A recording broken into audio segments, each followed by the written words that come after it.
नमस्कार, स्वागत है आपका। आप देख रहे हैं सी न्यूज भारत। मैं हूं आपके साथ इशिता। वक्त हो गया यूपी बुलेटिन का। इस बुलेटिन में बात करेंगे भदोही की, जहां पिलखुना में हाई वोल्टेज तार से लगी चिंगारी से 1.5 बीघा फसल जलकर नष्ट हो गई। ग्रामीणों ने बहादुरी से आग पर पाया काबू।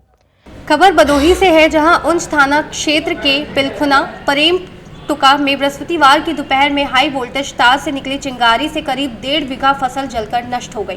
ग्रामीणों के अथक प्रयास के बाद आग पर काबू पाया गया और बाद में फायर ब्रिगेड के लोग पहुंचे। घटना की जानकारी होने पर नायब तहसीलदार जयराम प्रजापति, कानूनगो अनिल तिवारी मौके पर पहुंचकर जानकारी ली। जानकारी के मुताबिक पिलखुना निवासी शंभुनाथ तिवारी के गेहूं की खड़ी फसल में खेत के ऊपर से गए हाई वोल्टेज तार की चिंगारी खेत में गिरी, जिससे देखते ही देखते और लोगों के खेतों को अपनी चपेट में ले लिया। आग लगने की खबर के बाद गांव के युवाओं ने काफी मशक्कत के बाद आग पर काबू पाया, लेकिन तब तक शंभुनाथ तिवारी, ओम प्रकाश तिवारी, कृष्णकांत ओझा और लालमणि दुबे की गेहूं की फसल जल गई। सूचना के बाद फायर ब्रिगेड की टीम भी पहुंची, लेकिन तब तक आग के ग्रामीणों ने बुझा दिया था। सूचना पर नायब तहसीलदार जयराम प्रजापति भी मौके पर पहुंचकर घटना की जानकारी ली और किसानों से बातचीत करके उनको उचित मुआवजा दिलाने का आश्वासन भी दिया। यदि मौके पर गांव के युवा अपनी जान पर खेलकर आग को ना बुझाते तो आसपास की और फसलें भी चपेट में आ जाती। भदोही से सी न्यूज संवाददाता प्रदीप की रिपोर्ट। भदोही में पुलिस अधीक्षक अभिमन्यु मांगलिक ने थाना चौरी का वार्षिक निरीक्षण किया। साफ सफाई और अभिलेखों के रखरखाव की जांच की। खबर भदोही से है, जहां पुलिस अधीक्षक भदोही अभिमन्यु मांगलिक द्वारा थाना चौरी का वार्षिक निरीक्षण किया गया। निरीक्षण के दौरान थाना कार्यालय के विभिन्न रजिस्टरों, अभिलेखों के रखरखाव, मालखाना, शास्त्रागार व महिला हेल्प डेस्क आदि का अवलोकन करते हुए थाना परिसर का भ्रमण कर परिसर, बैरक, मेस व शौचालय आदि की साफ सफाई का निरीक्षण कर संबंधित को आवश्यक दिशा निर्देश दिए गए। थाना परिसर में खड़े वाहनों व मुकदमे से संबंधित माल तथा यथाशीघ्र नियमानुसार निस्तारण कराने तथा विवेचकों को लंबित विवेचनाओं के समयबद्ध गुणवत्तापूर्ण निस्तारण करने के लिए निर्देशित किया गया। भदोही से सी न्यूज संवाददाता प्रदीप की रिपोर्ट। भदोही के लोकमनपुर गांव में आग से राकेश कुमार बिंद की पूरी गृहस्थी जलकर खाक। गांव में सन्नाटा पसरा।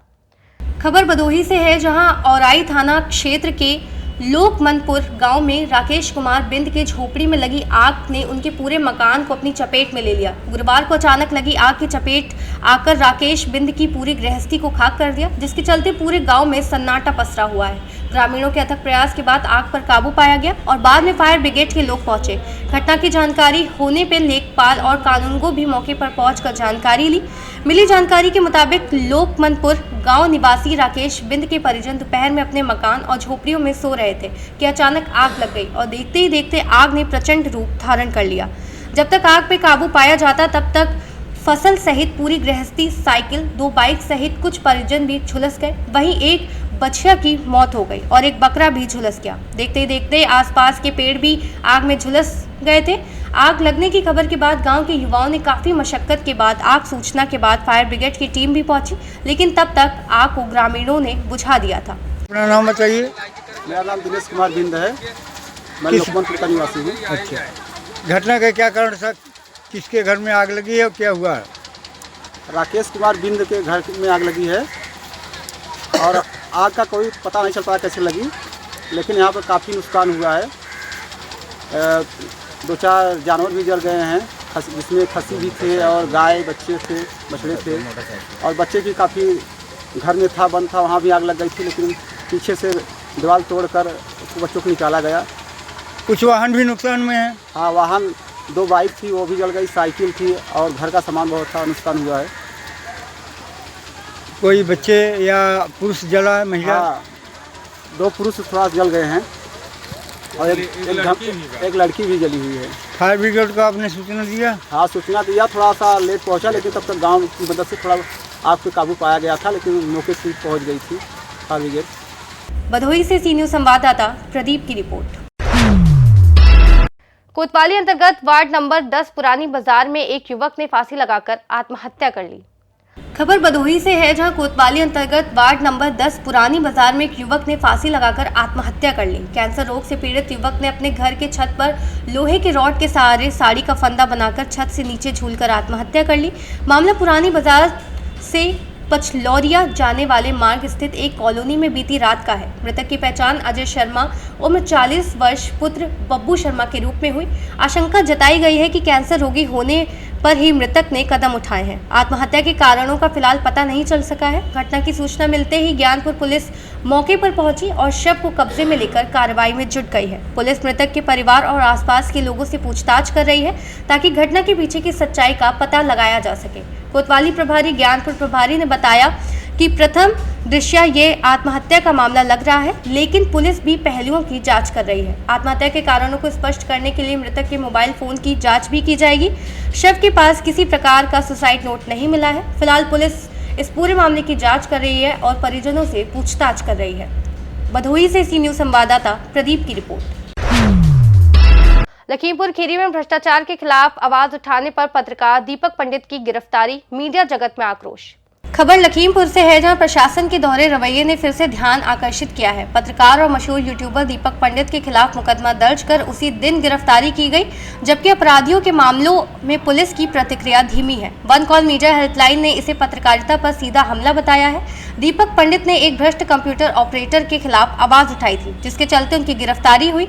इस घटना ने प्रशासन की निष्पक्षता पर सवाल खड़े कर दिया है। वरिष्ठ पत्रकार एनके मिश्रा और अनुराग सारथी ने इस मामले पर चिंता जताई है। इसे पूरे मीडिया जगत पर हमला बताया है। अब पत्रकार संगठनों को एकजुट होकर इस अन्याय के खिलाफ आवाज उठाने की जरूरत है। आप यहाँ दीपक पंडित को लेकर के एसपी साहब से मिलने गए थे। दीपक पंडित की गिरफ्तारी के प्रकरण में हम लोग एसपी से मिले और उन्हें बताया कि दीपक पंडित ने करीब 4 महीने पहले वीडियो भिजवा और वहाँ 12 साल से कार्यरत कंप्यूटर ऑपरेटर रामदीप वर्मा के खिलाफ शिकायत की है, जिसमें करीब 20-25 करोड़ के भ्रष्टाचार की बात की गई है। उसके सारे डॉक्यूमेंट्री एविडेंस दीपक पंडित के पास हैं। इसी को लेकर के काफ़ी दिन से उनके खिलाफ मुकदमे दर्ज किए जा रहे हैं। कभी छेड़खानी का, एक मुकदमा तो ऐसा दर्ज हुआ है कि लड़की को गोदी में उठा लिया। मैं खुद कप्तान साहब के पास गया था, कप्तान साहब ने पूरी बात सुनी। कल एफआईआर हुई, एफआईआर के 1 घंटे बाद गिरफ्तारी हुई और धीरा पुलिस चोरी से बताते हैं अचानक उसको कई रास्तों से भटकाते हुए लखीमपुर लाई। ऐसा लगा कोई सातिर बदमाश है या कोई बहुत बड़ा क्रिमिनल और माफिया है। एक पत्रकार के साथ ये व्यवहार की मैं निंदा करता हूँ और यही बातें कप्तान साहब को बताई गई। कप्तान साहब से कहा गया कि जो संविदा कर्मी है वो जो 12 साल से टिका हुआ है, इतना पावरफुल है कि बड़े बड़े राजनेता भी उसके आगे दब जाते हैं और वीडियो भिजवा का कार्यालय उसके बगैर बैठे चल नहीं सकता। तो कप्तान साहब ने कहा है कि संविदा कर्मी की जांच होगी और उसको भी अगर दोषी है दंडित किया जाएगा। वो कोई मेरा रिश्तेदार नहीं है। और रही दीपक पंडित की गिरफ्तारी की बात, हर पहलू पर जांच होगी, उनके परिवार को कोई दिक्कत नहीं आएगी और सीओ सिटी को अधिकृत कर दिया है कि पूरे मामले की जांच करें और परिवार को न्याय दिलाएं और इसमें क्या है गिरफ्तारी के पीछे इसका पूरा छानबीन करके अवगत कराएं। तो हम लोग उनके कप्तान साहब के आश्वासन से संतुष्ट हैं और उन्होंने काफ़ी तल्लीनता से विनम्रता से सुना और एक बात को उन्होंने कार्रवाई का आश्वासन दिया।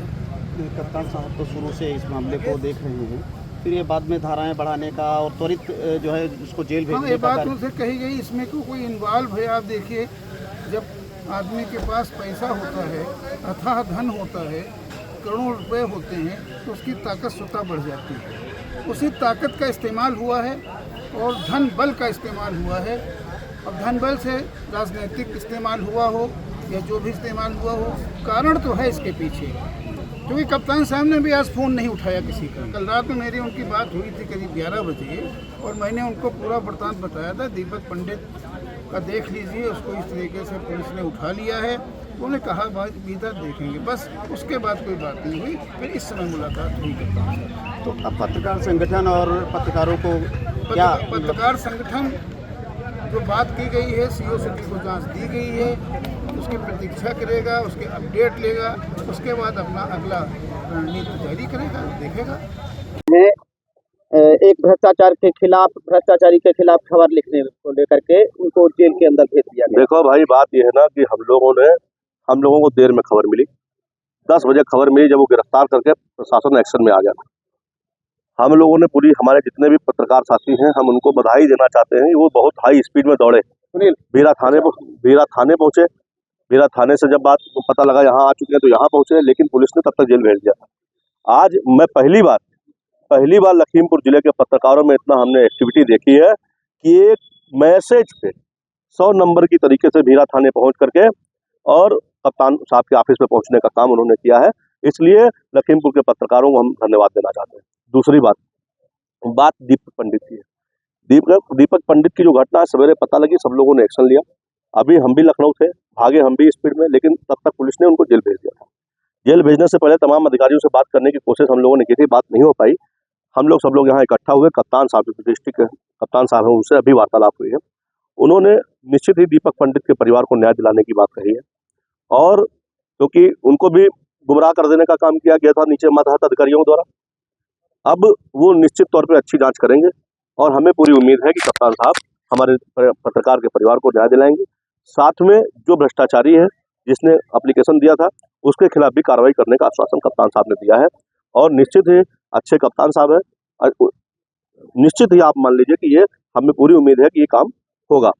दूसरी बात, हम पूरे एफजा के सभी साथियों को बधाई देना चाहते हैं, और एफजा को छोड़ो पूरे पत्रकार समाज को बधाई देना चाहते हैं जो इस तरीके से एक पत्रकार के मामले में एक्टिविटी दिखाई। आज हम भले ही हम दीपक पंडित को जेल जाने से बचा नहीं पाए, लेकिन आपने एक बहुत बड़ा जिले में मैसेज छोड़ दिया कि अगर छुओगे तो फिर करारा जवाब मिलेगा। आज अधिकारियों ने भी सोचा, कर्मचारियों ने भी सोचा कि पत्रकार एकजुट है, अगर पत्रकारों के साथ गलत होगा, जाती होगी, तो हम लोग लड़ाई भी लड़ सकते हैं। हम लोग मुख्यमंत्री से मिलने लखनऊ जा रहे थे, तब तक हमारे अधिकारियों से बात हुई, कप्तान साहब मिलने को तैयार हो गए। जब कप्तान साहब मिलने को तैयार हो गए, अपना पक्ष रखे तो उन्होंने सुना, अच्छे आदमी थे, अच्छे ढंग से सुना। जब अच्छे ढंग से सुना तो आश्वासन मिला कि हाँ काम हो जाएगा। उम्मीद भी हुई, वरिष्ठ पत्रकार नंद कुमार मिश्रा जी भी हमारे साथ थे। तो स्थितियां हम लोगों ने लड़ाई लड़ने की कोशिश की, लड़ाई लड़नी नहीं पड़ी, लड़ाई की शुरुआत में ही आप लोगों ने जीत हासिल की।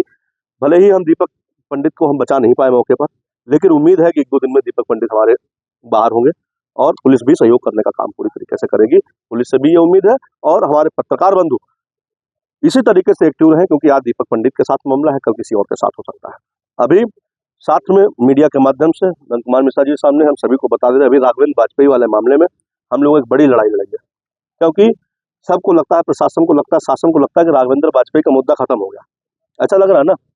लेकिन जब तक मैं जिंदा हूँ तब तक पत्रकार का मुद्दा खत्म नहीं होने वाला है। जब तक मैं जिंदा हूँ, जब तक हमारे शरीर में सांस चलेगी, राघवेंद्र वाजपेयी का मुद्दा अभी मैं केवल इंतजार कर रहा हूँ पुलिस खुलासा करे। उसके बाद अगर खुलासा परिवार को सही लग रहा है तो ठीक है, अगर गलत लग रहा है तो मेरे पास पूरे प्रदेश के पत्रकार संपर्क में हैं, और वो निश्चित ही मान लीजिए कि मोहाली कूच का हम लोग ऐलान करेंगे। आप लोग भी ग्रुप पे नजर बनाए रखिएगा, सोशल मीडिया पे नजर बनाए रखिएगा, बिना बुलाए आइएगा, क्योंकि आज दीपक पंडित राघवेंद्र वाजपेयी को मत देखिए, ये आप अपने को देखिए, ठीक है। क्योंकि अगर मैं कोई गलत करेगा वो जेल जाए, ठीक है, जो गलत नहीं करेगा वो जेल जाएगा, ये गलत है, इसके लिए लड़ना पड़ेगा, ठीक है। बहुत बहुत धन्यवाद आप सब आए, बहुत। लखीमपुर से सीनियर संवाददाता सतीश की रिपोर्ट। फिलहाल इस बुलेटिन में बस इतना ही। देश और दुनिया की तमाम बड़ी खबरों के लिए देखते रहिए सी न्यूज़ भारत।